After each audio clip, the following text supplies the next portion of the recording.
Are you wondering what's going to happen with interest rates in the next year? Stay tuned to learn more what's going on.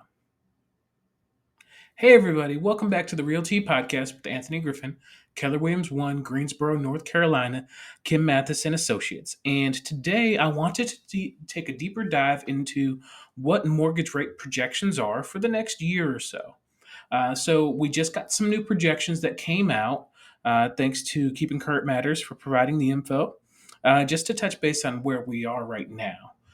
Most interest rates are hovering around that 5.5 to 5.75% range. And over the next 9 months to a year, we're expected and projected to be somewhere in the low fives to upper 4%. This is going to happen after we get past the new year. So once we're into 2023, you can start to see and expect to see the interest rates slowly start to come down. It's not going to be a drastic change.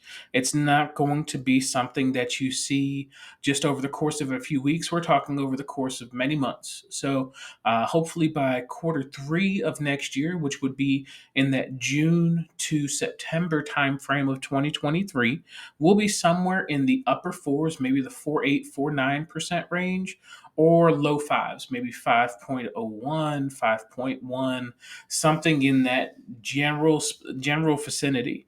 Um, I wanted to give you this information just in case you may be a buyer who is somewhat on the fence about what to do next, and should I wait for the rates to go down to where they were before the new year.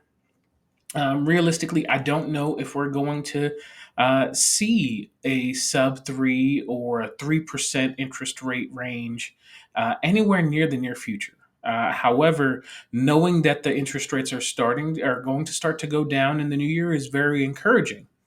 However, when we're talking about the difference of a half a percentage point, while that can be, anywhere from $100 to $200 a month, depending on the price point you're looking at and your down payment, it's not going to be a substantial change from where we are currently.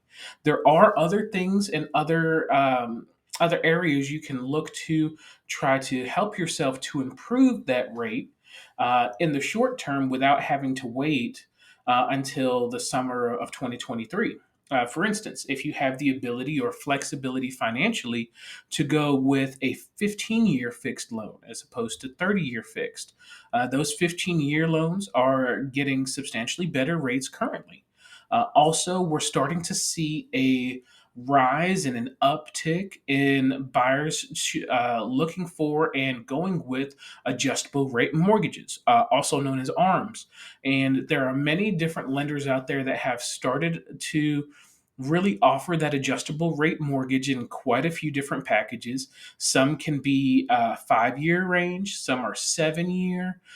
So there is some flexibility with that, but that adjustable rate can help to get you locked into a better rate today and still give you plenty of time to look at doing a refinance before you hit that 5-year mark or that 7-year mark where that rate might change on you.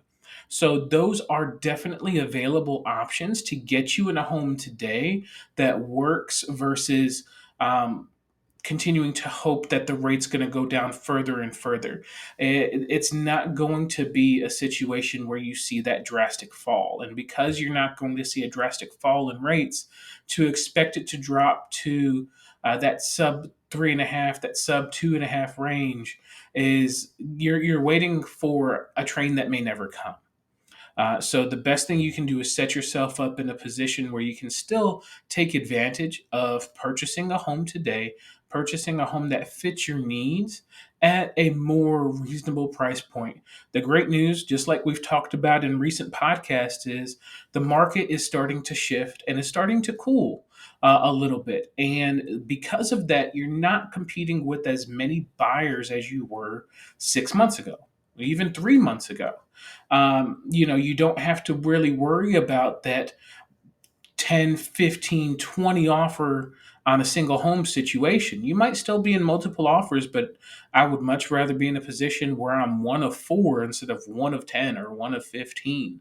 So keep that in mind. It's not taking as much above and beyond listing price to obtain a home right now because of the number of buyers in the market. Also, keep in mind that there are still some sellers and some selling agents in the market who have still put a little bit too much value into their homes and into the properties that are being listed. So keep a lookout on those for some price reductions.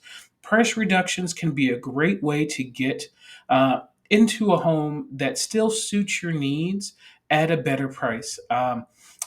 Price reductions are usually set up to try to regarner and regain interest in the market.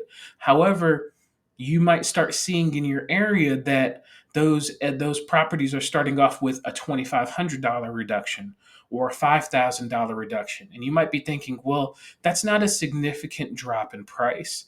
Why would I want to consider that? Right now, I'll just wait for the next reduction. Maybe that'll be a $5,000 drop or a $10,000 drop. A lot of other buyers are thinking the exact same thing. However, keep in mind that that seller who has now agreed to drop their price $2,500, $5,000, whatever, they are now more open and willing to have the discussion about selling the house at a fair price, even if they are still a bit over what the market says that they should be selling for. And always consult with your real estate agent, your buyer's agent, to make sure that they give you a pricing analysis and comparative pricing of what other homes in that neighborhood have sold for, because that can help you out too. Really, you just want to arm yourself with as much information as humanly possible. But if those sellers and those selling agents are willing to start to have the conversation of a lower price, that is the perfect time to jump in and say, okay, we still know that this house is a bit overpriced. We're willing to offer you this dollar amount. And maybe you can get that home, get in that home at a price point that works for you without having to compete with those other buyers who are waiting for the second price drop.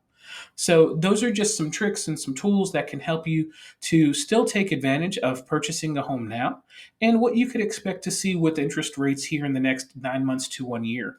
If you guys happen to have any questions about either selling or buying a home, you can always give me a call. My number is 757-719-4717. Always send me a text message too. You can also click the link in the description below.